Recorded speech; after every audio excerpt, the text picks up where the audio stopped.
My name's Ian Georgiana. I work up in Stamford, Connecticut. I've been working at the Sheraton now for 4 years.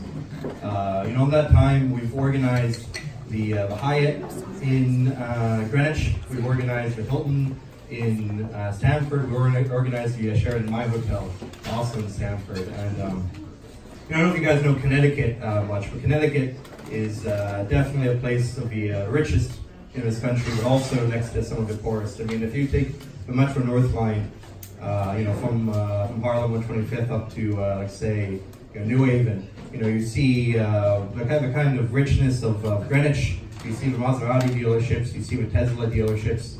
To your left, you get up to Bridgeport, and you see the fallen down buildings, where most of my coworkers live, up in Bridgeport, to your left too. So it's in that kind of county where you've got the second largest of the hospitality industries in New England, outside of Boston.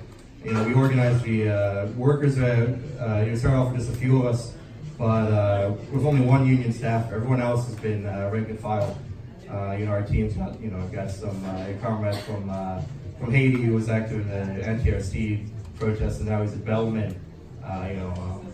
Organizing the Hyatt, where they've had a number of small strikes. We've got some Colombian workers, some incredibly militant Colombian workers in the Hilton, some of whom came down to New York last year to go speak at the International Women's Strike conference there.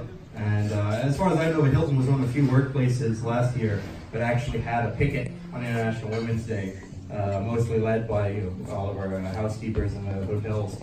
The Hilton recently settled a contract through a number of lots of pickets, of which a number of people here went up to, that has a $6 raise over the course of 2 years for some of the lowest paid workers in Connecticut. My hotel, we just won, and now we're fighting for a contract.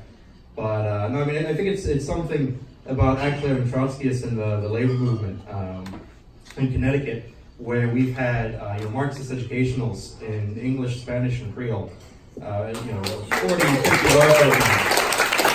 We had militants from Argentina and from Spain come to speak about the women's movements in their respective countries.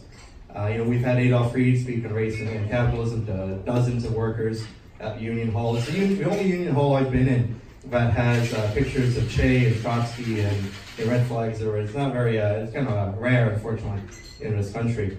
But it's once you put communists in the workplace, I think it's natural they organize the workers. They organize the most militant sector of it. They organize against the union bureaucracy.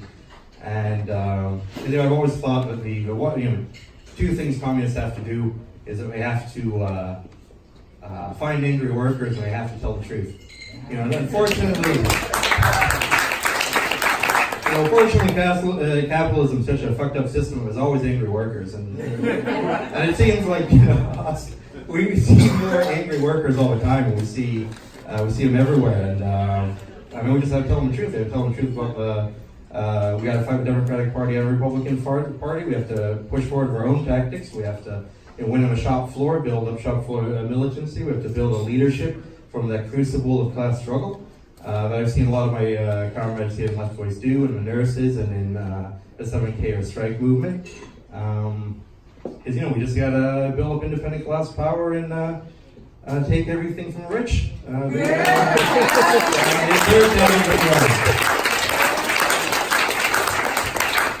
Take everything from the rich.